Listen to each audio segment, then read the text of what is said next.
Yves. On va retrouver maintenant Robert Frosir. Bonjour Robert. Bonjour. Vous, grand découvreur de sports toujours plus étonnants les uns que les autres, vous nous présentez un sport, je ne sais pas s'il est nouveau, mais que moi je ne connaissais pas et qui s'appelle le padel.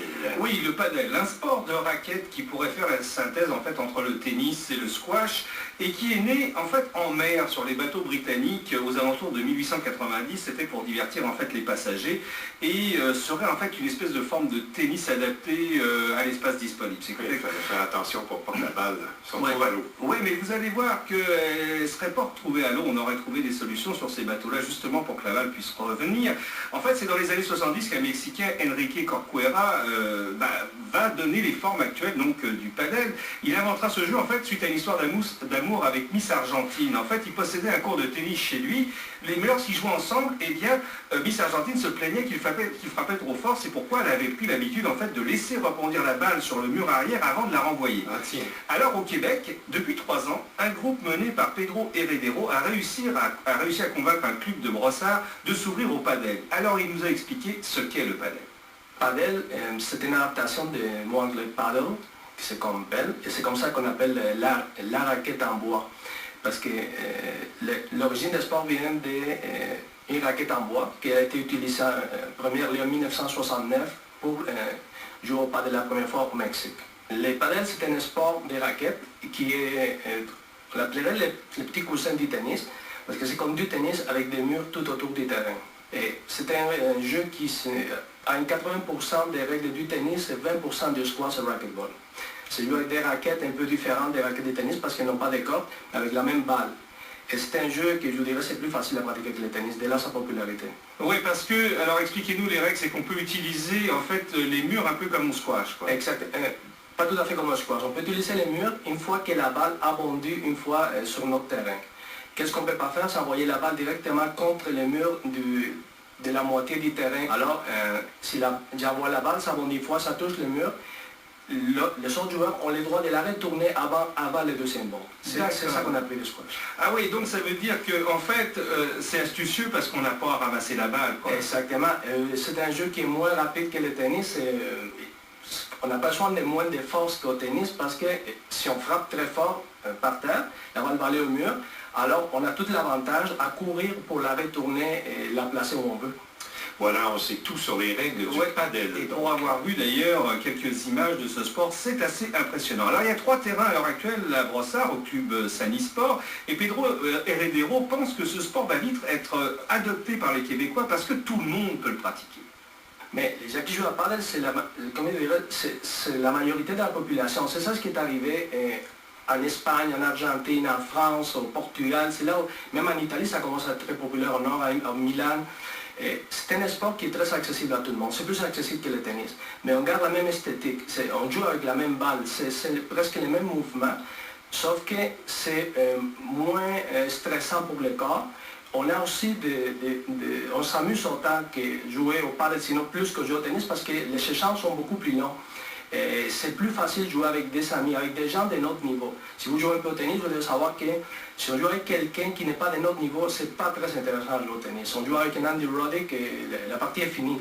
Mais pas au padel, parce qu'en plus, au padel, on fait les services en bas des langes. C'est pas un smash qu'on fait le service. Il y a plein de petits règlements là-dedans qui font que c'est un sport accessible à tout le monde. Les points, c'est comme le tennis. Alors, c'est le même comptage. Disons, c'est 15-0, 15-15, 15-30, 2-7 gagnants. Une bonne partie des padel, c'est 2 heures. Parce qu'une chose, je ne vous ai pas dit, les padel se joue en double. Alors, c'est toujours 2 contre 2. Et ce qui fait que c'est un sport très social. Trop de choses parce qu'on est plus près de notre partenaire, on est plus près des gens qui jouent contre nous.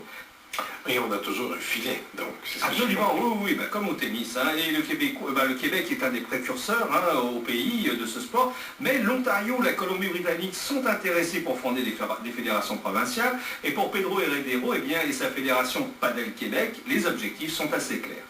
On est très réaliste, mais on est pragmatique aussi. On pense que le padel, c'est comme le tennis 2.0. Ça peut arriver à être aussi répandu dans la population que le tennis, à cause, comme je vous dis, que c'est facile de jouer avec ses enfants. C'est un sport intersexe aussi. En Europe, les gens jouent beaucoup les gars avec sablon. Il n'y a pas beaucoup de sports que les couples le font ensemble. Tandis que le padel, oui, c'est un sport comme ça. Alors, tranquillement, pas vite, on essaie de convaincre d'autres clubs commissions scolaires, on a approché des universités. On ne sait pas où arriver, mais tranquillement. On a déjà des villes qui nous ont contactés suite à l'ouverture de ça. On a 2 villes que je ne nommerai pas pour l'instant, mais qui sont vraiment intéressées à rentrer ça pour le printemps 2010. Et écoutez, je pense que c'est un sport que tout le monde gagne à l'école. Tout le monde l'essaye. Et après, écoutez, nous verrons s'ils l'aiment ou pas. Et c'est possible de le faire. Parce que le club Saint Sport sont vraiment ouverts à que les gens qui ne sont pas membres du club prennent rendez-vous avec eux, ils peuvent essayer de façon gratuite. Il n'y a aucun problème.